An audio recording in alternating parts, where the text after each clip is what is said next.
Day 3 of the TBloom Takeover? Huh, hit it.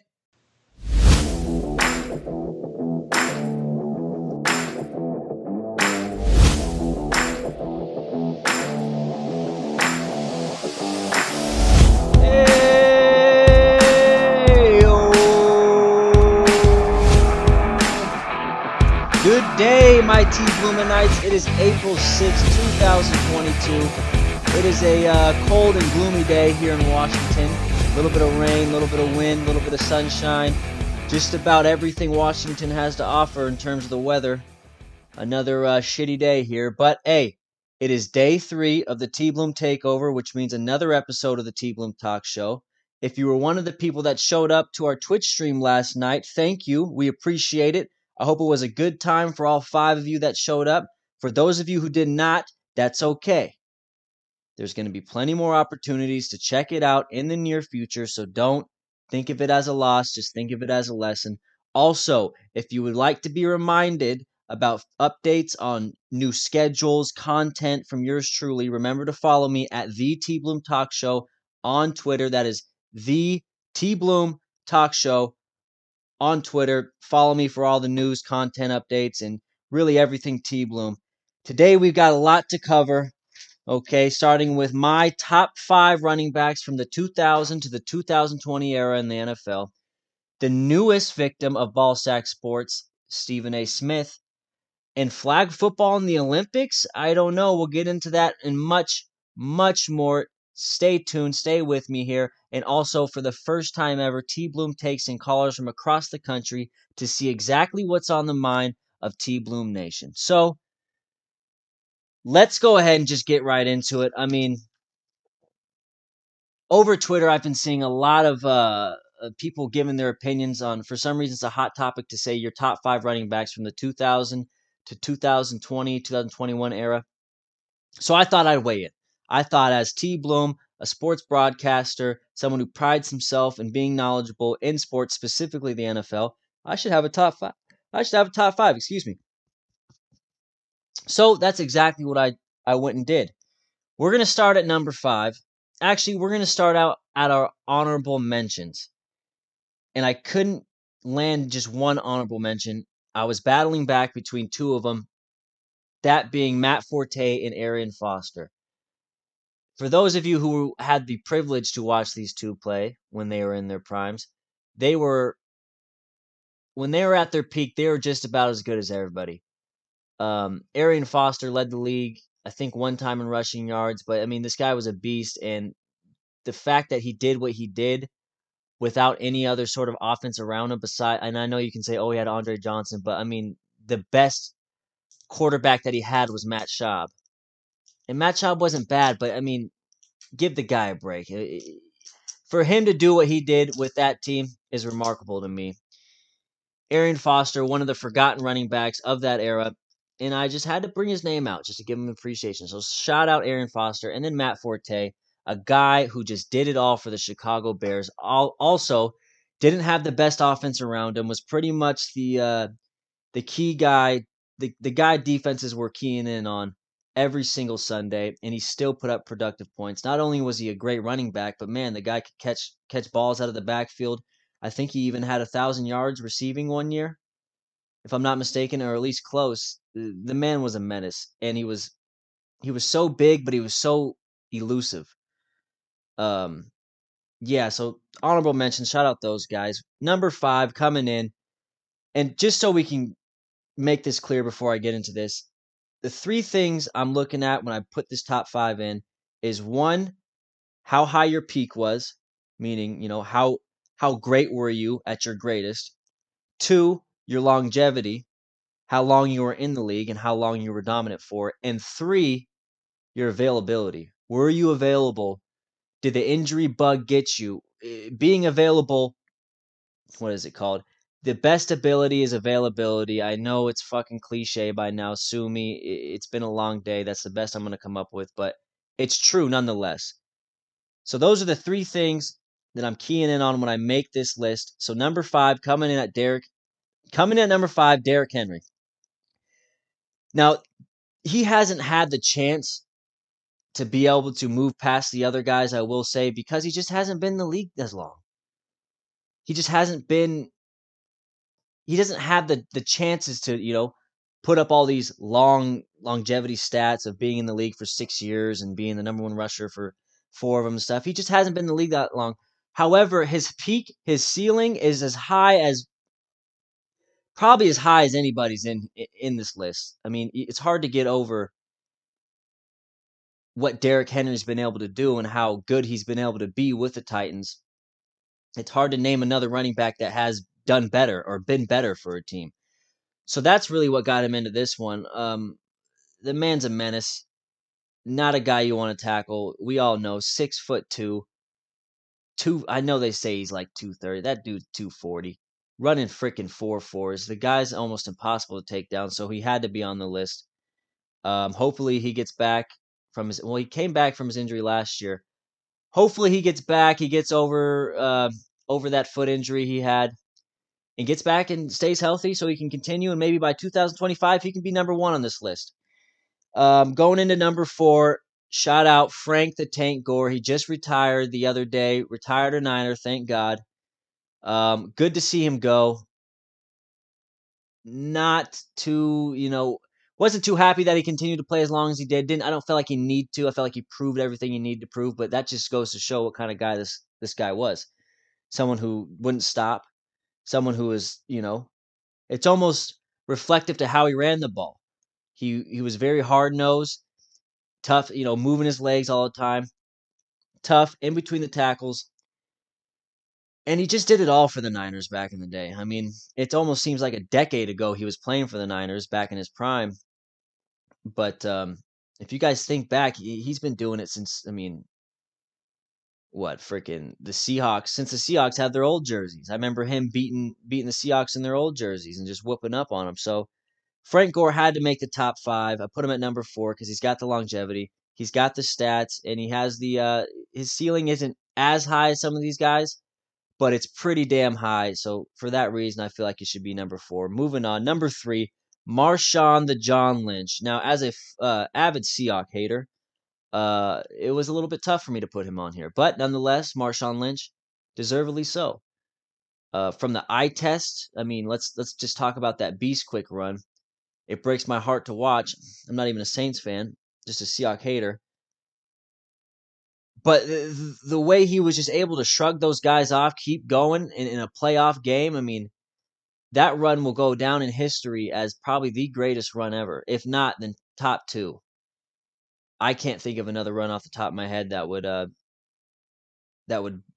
beat that, other than his run he had against Arizona a couple years ago, or about 5 years ago, which was another beast mode run. The guy, whether I like to say it or not, the guy was just tough to bring down. He was everything you want in a running back. He could pass block. He was full throttle when he got the ball. He was elusive, but he was also very, very powerful. Kept his legs turning, low center of gravity. Marshawn Lynch, that's your number 3.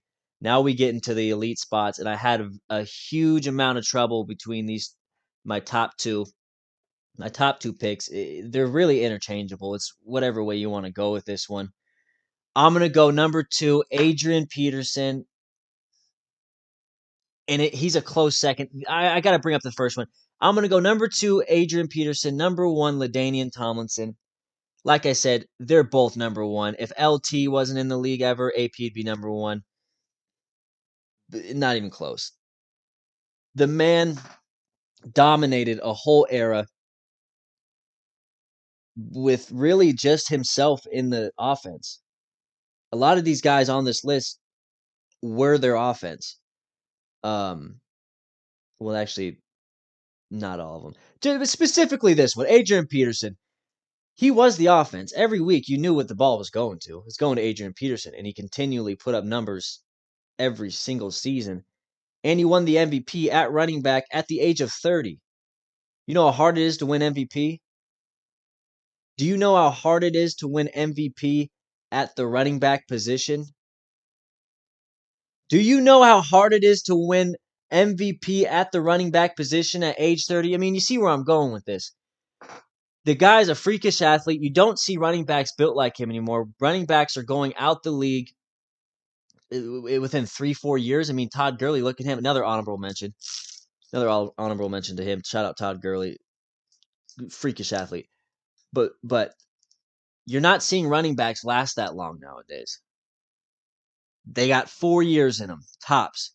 And then you see teams moving them because they don't try or they get hurt and they're not the same and they're not this and they're not that. But AP was one of the last running backs to stick around for the same team and really just be a power player for that team. I mean, he was what, 34, 35 when he put up 1,000 yards for Washington?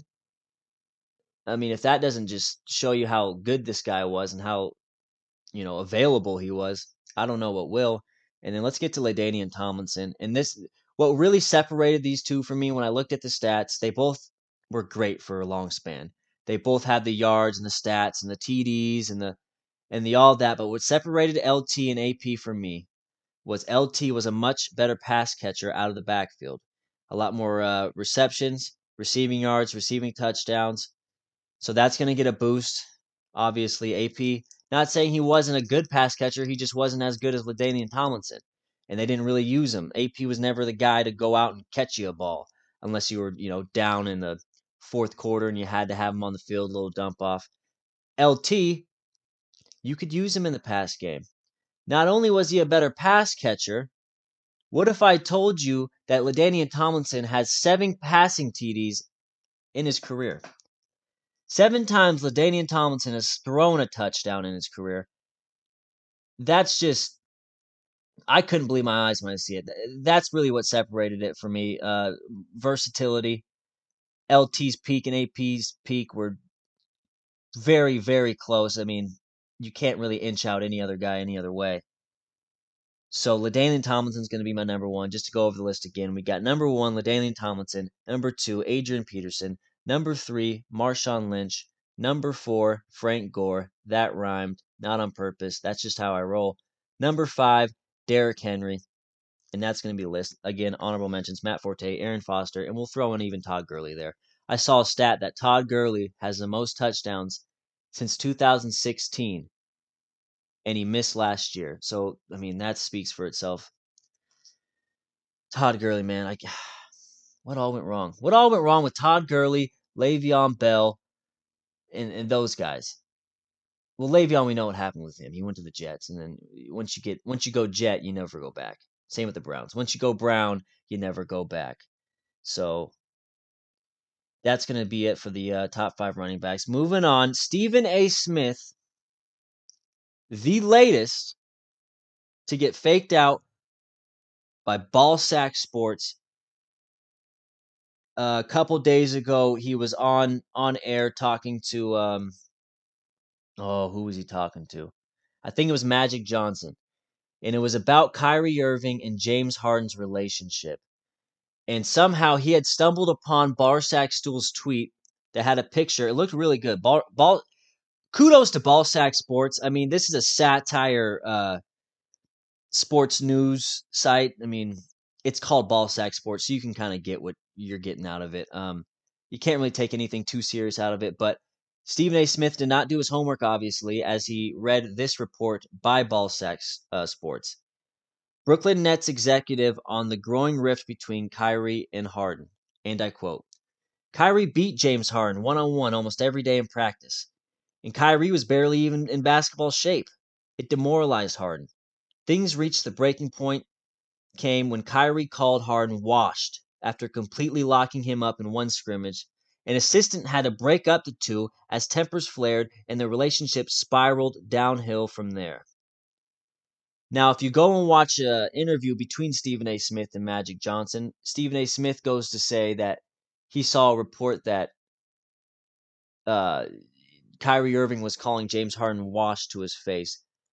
That this was obviously a false report. It was satire by Ballsack Sports, and Stephen A. Smith got caught up. So it just goes to show, no matter how good you are at your job, no matter how respected you are at your job, take the time to do the research. Make sure what you're saying makes sense. Make sure what you're saying is right.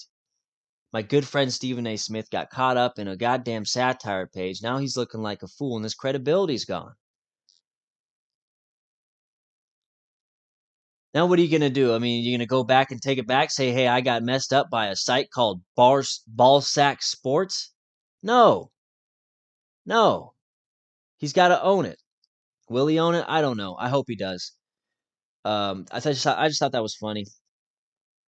Freaking one of the best or one of the most notorious sports commentators gets hit with the ball sack sports. I might get hit with the ball sack sports one day. We'll see. What's next? NCAA basketball championship results. If you were here on day one of the TBloom takeover, you would know that I predicted North Carolina to beat Kentucky 72-69. That's not what happened. Kentucky ended up beating North Carolina 72-69. So, in a way, I'm right. I am wrong. I will give you that. 100% I am wrong. I got the victor wrong. But in a way, I'm right. I predicted the right score. There are some bookies out there where I'd be receiving money, or at least a draw in my book, because I did predict the right score. So I'm going to take that as a win. Kentucky did an overall great job in shutting Caleb Love down. I mean, they were just not letting him shoot anything. They would let him drive past, and then they would make up with the drive with their athleticism, blocking them, swatting them. They just would not let him shoot, and eventually came to a point where Caleb Love had to take a deeper three than anticipated than he was used to.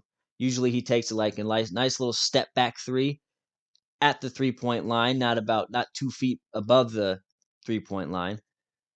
But Kentucky did a good job of containing him in those clutch moments, and North Carolina just did not have any juice left there at the end. It looked like they were going to run away with it, up 15 at one point, I think, going into half. Kentucky storms back and really shows the heart of a champion. Shout out to Kentucky. They did it again. There's a little bit of a scandal going on with them. That's okay, though. We won't rain on their parade just yet. Congratulations, Kentucky. We'll see you next year in college basketball. Moving on. This one got me. I mean, this one took me away. The NFL, reports say, the NFL wants flag football in the Olympics by 2028. Who reported that? Pro Football Focus reported that.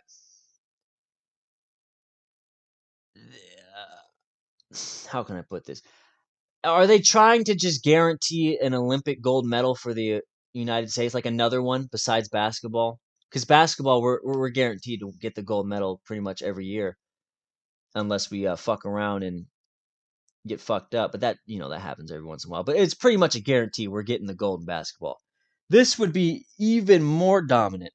I mean, does any other country even play football other than Canada?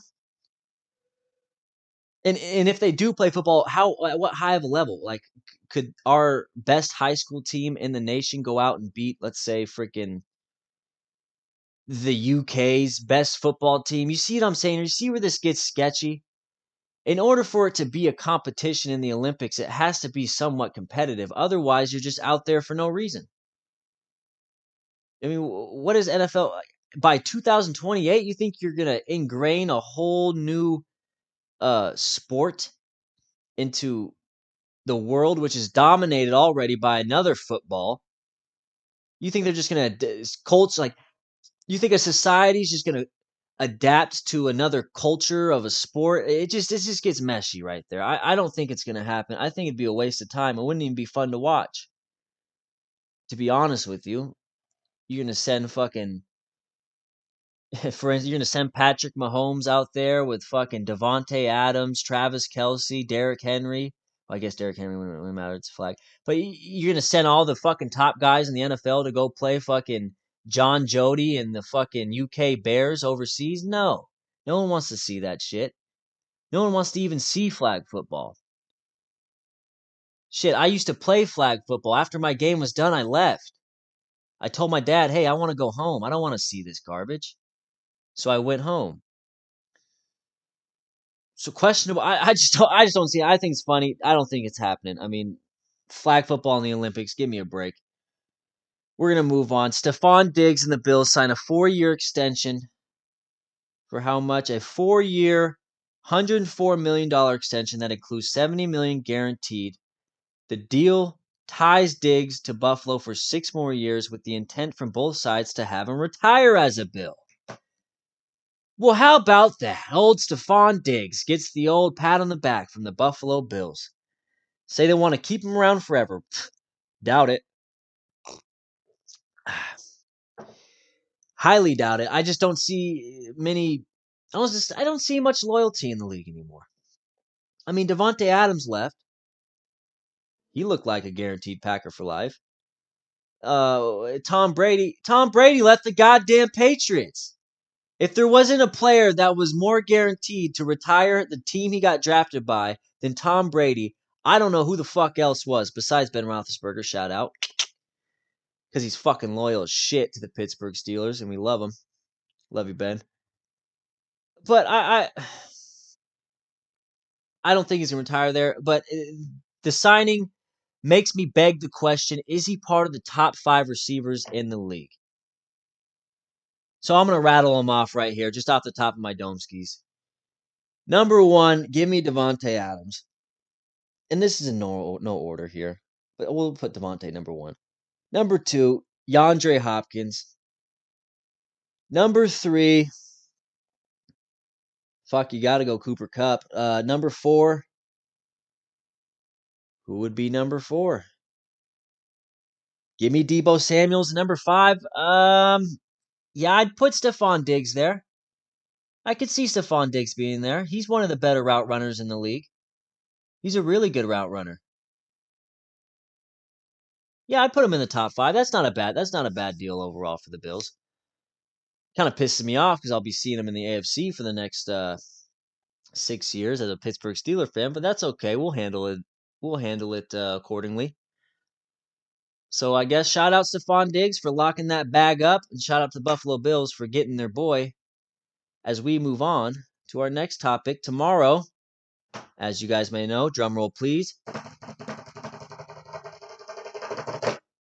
Opening day for the MLB, aka the same day I declare my fanship to, another drum roll please,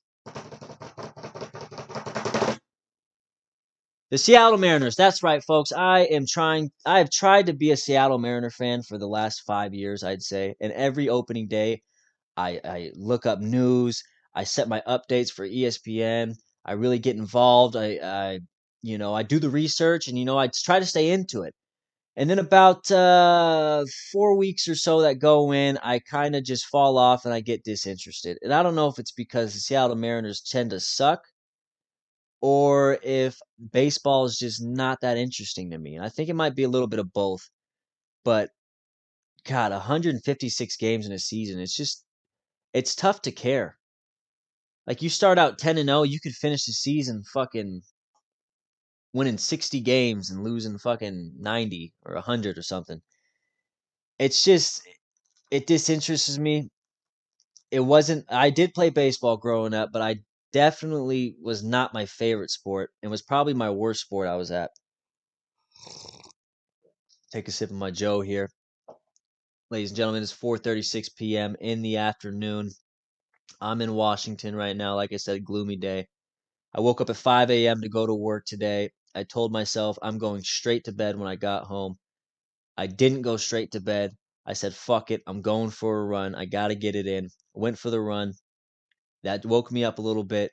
But this cup of Joe is the only thing keeping me going right now, keeping me motivated to give you TBloomanites, my TBloomaholics, everything they need for the sports world right now. So, but back to the whole baseball thing. I mean, just talking about it gets me tired. I will this year. I'm making a promise to myself to just stick it through the whole season. I'm going to try and go through all the ups and the downs. I'm going to stick it through. I'm going to try and at least watch 10 games of the Mariners per month. That may seem a little low to some of you guys, but goddamn, it is hard to watch a baseball game. And it's hard to even remember when they're on. So, fucking sue me, man. But that's going to do for the news updates today. Let's end the talk show by bringing in a couple callers. Let's see.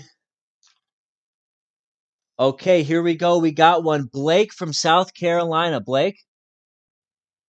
How's it going? It's Blake Laser here in South Carolina. Shout out the Blake Laser Show, my podcast. I am the host of it, obviously. uh, just wanted to say that I'm a little pissed off at you, TBloom. You haven't even mentioned my South Carolina Gamecocks women's NCAA team, basketball team, winning the goddamn national championship. Now, what the fuck's up with that? You sexist son of a bitch. You better answer right now. I just don't see why. Okay, It's big news. It's calm big. down. Look, Mr. Laser, if that's your real name. Sorry, I forgot to mention that the South Carolina women's basketball team won the national championship against the Yukon Huskies. Yukon, I'm pretty sure they've won it 4 in a row every year for the last 4 years, obviously. Yes, obviously, kudos to them. Let's clap it up. Give them claps and daps for that. Good job, South Carolina Gamecocks. As for you, Mr. Laser, you come on my show again, and the first thing you say is a little shout out to your little Blake Laser show. You can go fuck yourself with that one. If you want to come on here and disrespect me, that's fine. But once you start plugging yourself, using my time to plug yourself, that's where I draw the line, and that's where I cut you off. Next caller, Kyle from Minnesota. Hey, how's it going? Kyle here from Minneapolis, Minnesota. Just wondering. Well, I kind of wanted to give my 2 cents on the AP thing. I think AP's a little bit better of a back than LaDainian Tomlinson, and well, I think you should know that. I don't think LT had quite the poise that Adrian Peterson had, and I just think overall Adrian Peterson was better. Maybe maybe I'm crazy. Maybe it's the Minnesota Viking in me, but I think you might want to reevaluate it a little bit. Well, I mean, like I said, man, it was a tough decision, and really the only thing that separated them from me was LT was a little bit better of a receiving back. I mean, when you think about it, Adrian Peterson's 1B, LT is 1A. They're both number one. I just had to pick one, and I'm sure some Chargers fans out there are agreeing with me, saying that LT should have been above A. Yeah, no, I hear you, I hear you, and all. It's just, I just don't think you gave it a fair shot. I mean, and I've been listening to TBloom Talk Show ever since you came out with your first episode last year, Thank you. and I liked you, but I mean, you keep making takes like this. I just don't know if I can stick around and Uh huh. continue to be a TBloominite. So, I mean, maybe you Uh huh. could send me a couple dollars, and maybe that'll Whoa, help me whoa, change my whoa, mind a whoa, little bit. What do you whoa. say? Yeah. Well, I just send you a couple dollars. What the fuck are you talking about, dude? Oh, okay. Is this Oh, what this is? You think this is a charity case? yeah, You I think didn't. T Bloom headquarters has the budget to go and give Kyle from Minnesota a fucking dollar or something? I didn't say that. Maybe if you would have tuned in last night to the Twitch stream, if you say you're T Bloominite, then you would have been there. Maybe you would have won a little trivia question on T Bloom, and maybe you would have got a dollar that way. But coming on, calling in on the show, taking up airtime is not the way to do it, my friend. I was I working. appreciate all the help and support that you've given me, and thank you for being along for the ride ever since I started. But once you start asking for money, you start having to go fuck yourself. So that's what I'll say to you, Kyle. Sorry. Next caller. Oh fuck. Joey from New York. Joey. Yeah, what it do, T Bloom? Just want to say shout out T Bloom. You've been my favorite motherfucker since day one. I've been here, T Bloom and I, the T Bloom rider over here in New York. We be getting it going, cracking, Joey. Anyway, I just want to say I'm from New York.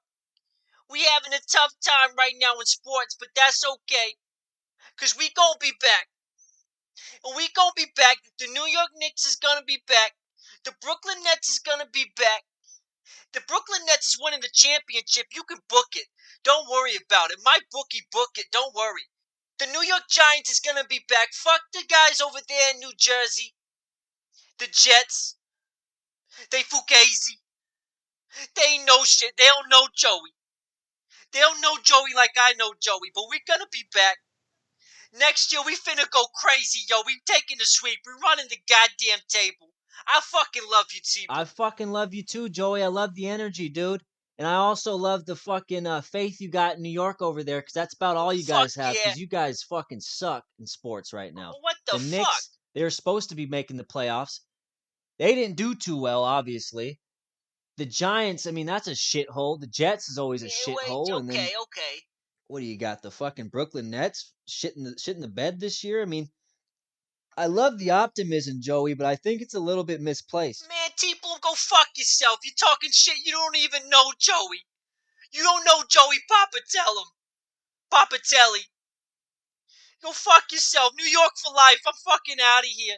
Okay. Looks like Joey from New York. Hey, thank you. That was actually that was different, but it was cool. It wasn't bad, right, guys? I don't think it was too bad. Um Next caller, let's hear it. Fucking Dan from New Orleans. Dan? Hello, TBloom. You don't know who I am, but I know exactly who you are. 1 year ago, you lost me money in a bet. You decided to take the Phoenix Suns in the NBA Finals. I took that bet, risking my life's work, and they lost. And thanks to you, my wife left me. Me family left me. And you left me no choice but to get my revenge. One way. Okay. I think that's going to wrap it up with the callers today. I didn't realize how many weirdos there were out there watching the show. But hey, if you're a T-Bloominite, you're a fucking T-Bloominite, and I appreciate every single one of you that come out and support and listen to the podcast and get involved. We love you. Here at the T-Bloom headquarters, we work extremely hard to bring you all the news that you want to hear, all the T-Bloom takes that are not only hot, but realistic. And yeah, so I mean, for all of you that called in, I appreciate you. Everyone listening, thank you. This is going to wrap up the show. Day 3 of the T-Bloom Takeover. Day 4 is to be announced what exactly I'm going to do. Maybe it's another stream session. Maybe it's another podcast. Maybe you'll see me in fucking Egypt doing a live commentary fucking press release from Egypt. I don't know yet. That's the thing. That's the point, and that's what makes this T-Bloom Takeover so spontaneous and so special.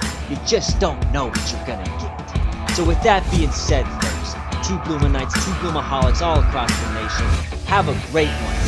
T-Bloom, I'm out.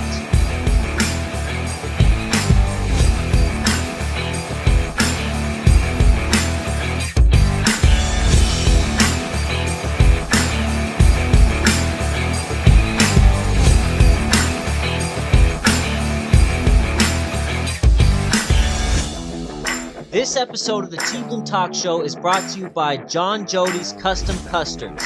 If you like sweets and you like pie, go to Jody's.